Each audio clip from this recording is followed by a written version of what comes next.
Plume. Don't worry, Ether. They were preposterous, Plume said. They were demon worshippers. After the commotion had settled, the High King requested Ether retire from the celebration to recover from the shock of the attack. Plume knew Ether had appreciated the excuse to leave.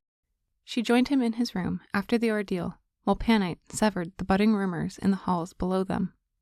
Even as Plume tried to assuage him, she realized he didn't seem traumatized, just distracted. What are you thinking? She scooted along the couch to squeeze his hand. Ether had a faraway look in his eyes as he stared at an empty spot in the room. That's the third time someone's told me that I'm not the Archspawn. So there's a group of heretical demonists. So what? Just because they worship demons doesn't mean they wouldn't believe I'm the Archspawn. Maybe they don't.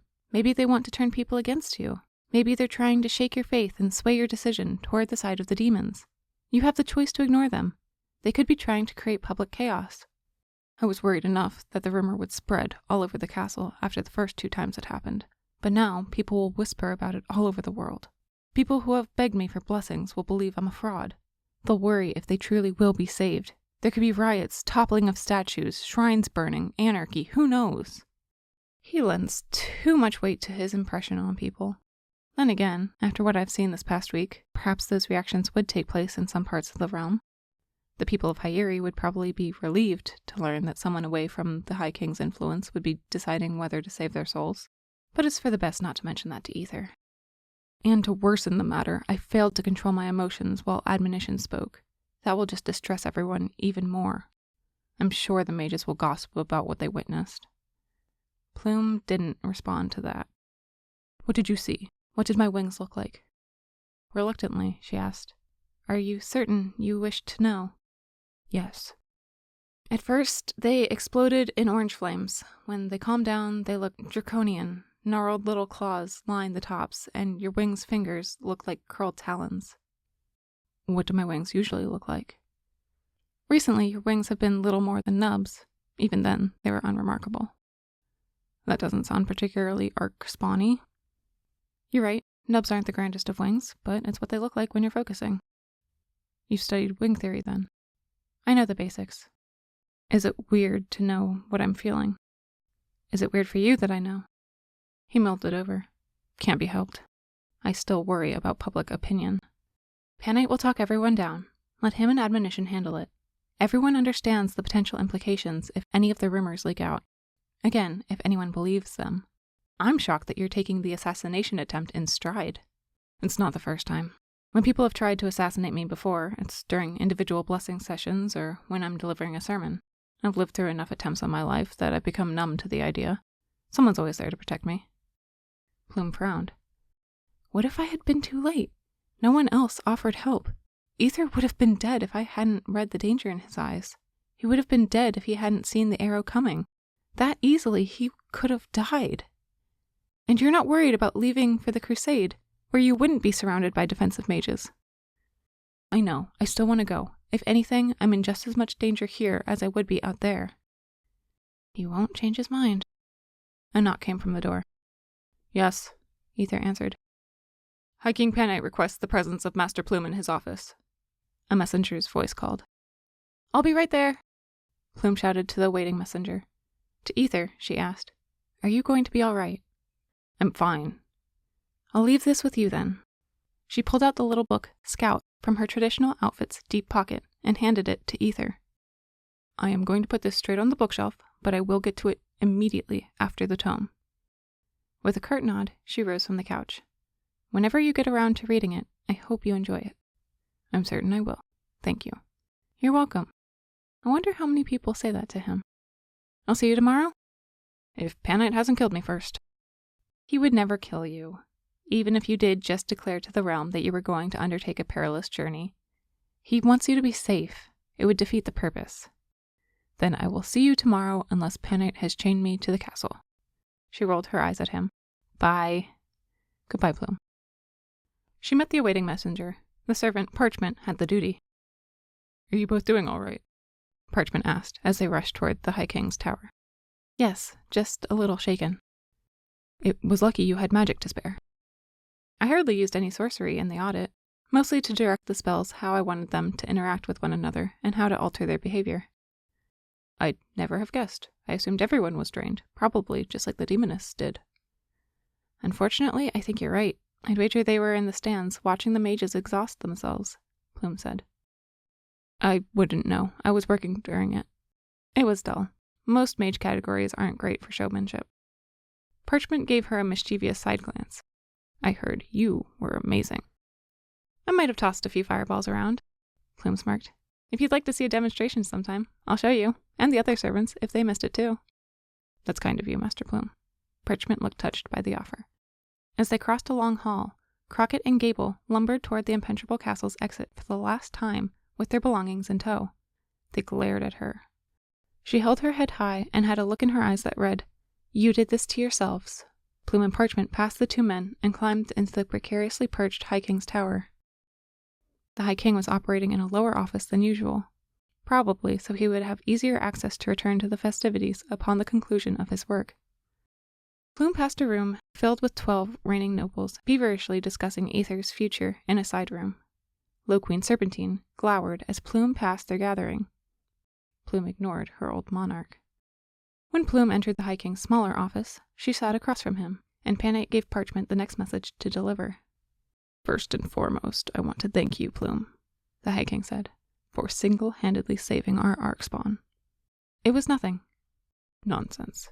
To mark such service to our realm and our faith, you will be sainted. She hadn't expected that. She hadn't been sure what Panate would want to speak with her about, but she guessed he'd ask what the Dark Warlock looked like for wanted posters. "I'm honored, but that's not necessary." "Of course. It is tradition. All of the defensive mages that have saved Aether's life previously have been sainted. Besides, you were impressive enough to still draw on your strength even after the mage's audit. We will have to account for such security lapses in the future, but you defended him when no one else could. Though I did not see the encounter with my own eyes, I understand you protected him without even seeing the arrow, just on instinct alone." Reluctantly, she agreed to the hollow designation. She was collecting new titles faster than she could learn their implications. "I also wanted to discuss the mage's audit from this morning." She assumed a string of criticisms were coming. "For cutting off Master Crockett and Gable's sorcery to support the castle, your sentence was a gracious one.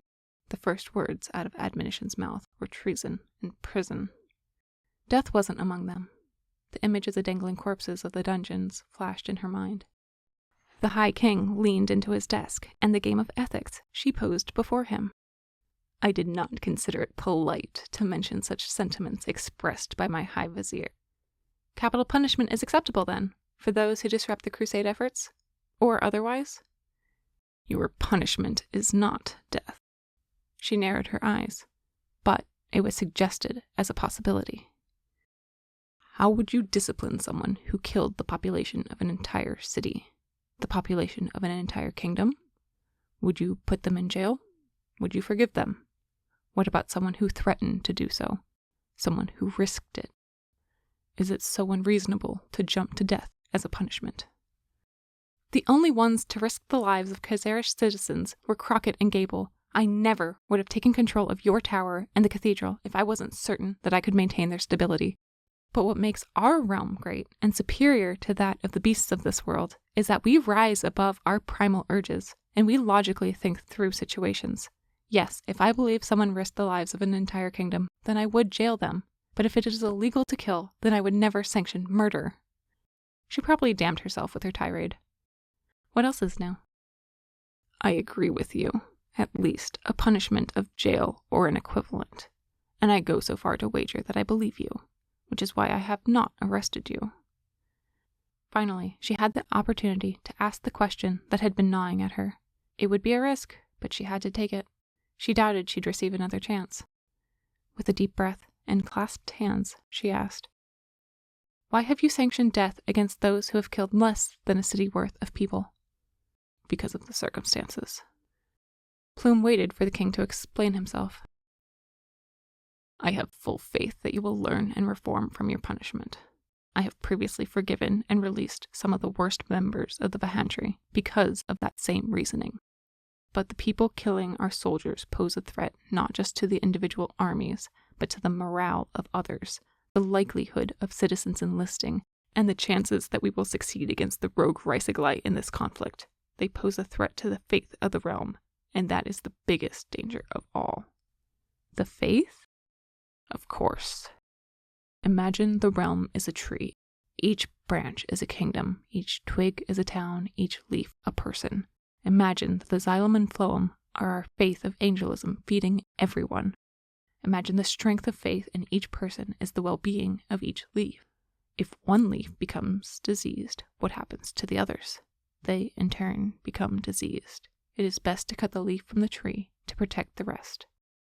You can cut people from the trees by placing them in prison. Circumstances in the field often do not lend to shelling out mercy for assailants.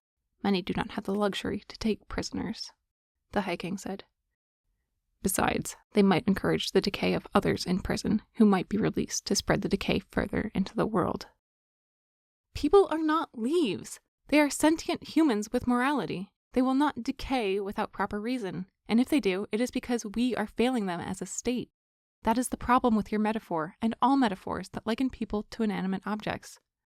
It's much more effective to heal a leaf of its decay, to provide it the nutrients and attention it needs, so that the blade will become healthy again.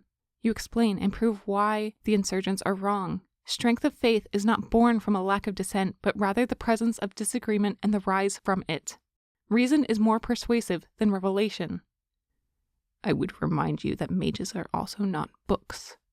He referred to her previous metaphor with admonition. The scenarios aren't analogous. I compared the titles of the contents of books to the reputations and capabilities of people. In your metaphor, you're dehumanizing your citizens by assuming they have no agency to reject deterioration. The High King sat back in his chair with a little smile. You will wear the title of a saint well. You have done a great service to this realm. Thank you. Plume noticed the abrupt swivel of topic, and that their philosophical discussion remained unfinished. Speaking of service, have you managed to contact the group outside of our walls? Is there any chance they were responsible for the assault on Ether's life? I do not know. So far, they've welcomed me to explore their village. They have a whole settlement and a farm system. Tons of little homes with peculiar architecture. Peculiar in what way? The wood looks like it was molded rather than cut and joined. It had a warped look. It was beautiful. It reminded me of one of the vendors in the marketplace. Are all the structures the same construction? Yes. Well built. Sturdy. They would survive an earthquake. How many buildings approximately? 50, maybe more? Plume pondered why the buildings were a point of interest. He raised an eyebrow, and his eyes looked distant for a moment. She interrupted his silence. I'm planning on going back again. Is there anything I should look for? Signs of demonic worship. Sculptures of Great Elin, Labat, Raven Basilisk, Noble Strix, or Stripeless Tigers. Shrines that incorporate silver or dark flowers. Otherwise, figure out how they constructed their buildings. Search for anything that is out of place. If there's any subject they skirt around, poke around it. Don't be forceful. If they need time, take the time. I'll look, and I'll exercise my best judgment. Good. Am I dismissed? Yes. Plume rose from the small seat. On her way out, the High King said, You impressed me today. Queen Serpentine was deranged to release you from Hyerian service. Plume blushed. Because of the High King's praise, she hadn't felt more pleased with herself in her entire life. Admonition announced that under no circumstances was Ether to participate in the crusade by mutual agreement of all 13 of the realm's monarchs, Tim said as they celebrated their new positions over their midday meal. Unsurprising. Plume wondered if the news had reached Ether. Once it did, he would mope for days. One of King Onyx's younger brothers drank himself under the table. He chatted up Lady Opal. Plume tightened all her facial muscles in disgust. To describe the lady as condescending would have lent the woman too much credit. A lovely group of lords took up the role of minstrels and sang along with the instrumentals. Plume devoured her plate of the feast's leftovers from the previous night. After the second day, they were still delicious. You and Lime enjoyed yourselves, then? Tim swallowed a spoonful of piquant goat. She certainly did. She nagged me into dancing with her all evening. I almost couldn't rise from bed this morning. My joints ached so badly. I almost brought myself to asking Master Yarrow for an herbal ailment. but I didn't have time before the morning meeting. Speaking of which, can I ask you for a significant favor? A significant favor? Can I steal your spell tomes for the castle's architectural upkeep? Also, could you cast the spells until I learn them? Of course, the lords! I thought you were going to ask something demanding. Plume picked at a small helping of fish eggs, covered in a smoky glaze. It might not require much effort on your part, but it means the world to me. I could support either the King's Tower or the unsupported structures in the cathedral, but it would kill me to do both at the same time. That's fine, but you do have a deadline to learn at least one of the tomes before I leave for the crusade. I know, unless I want to improve relations with Master Lintel or Niche and ask if they wouldn't mind sparing some magic for our noble cause. I understand why it would be better to not start your new position by asking your colleagues to do work for you, Plume said.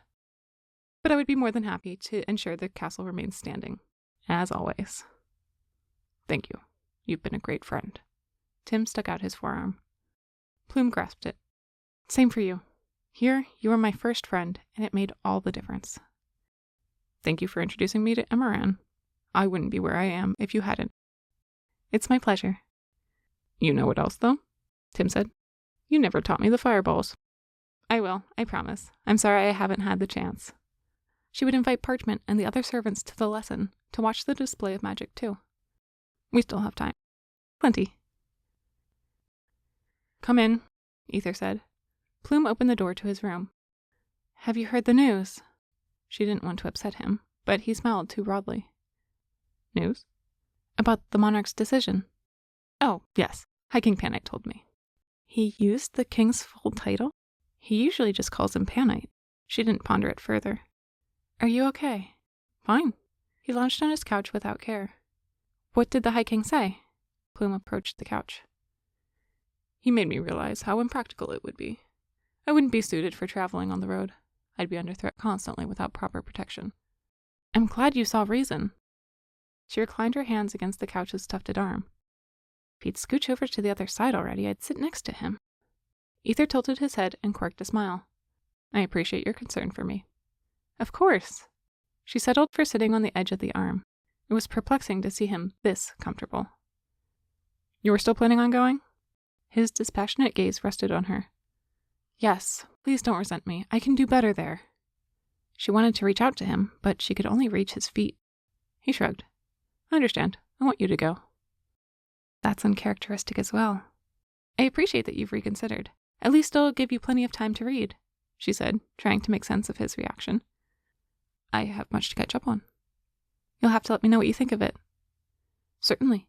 We'll talk about it once you return. I should get ready for prayers with conviction. Can I expect you later in the library? She headed for his room's exit. I'll be there. See you then. Plume shut the door behind herself. What has Panite said to him to change his position so dramatically? Perhaps the assault shook him more than he cared to admit. Regardless, something is off with Ether.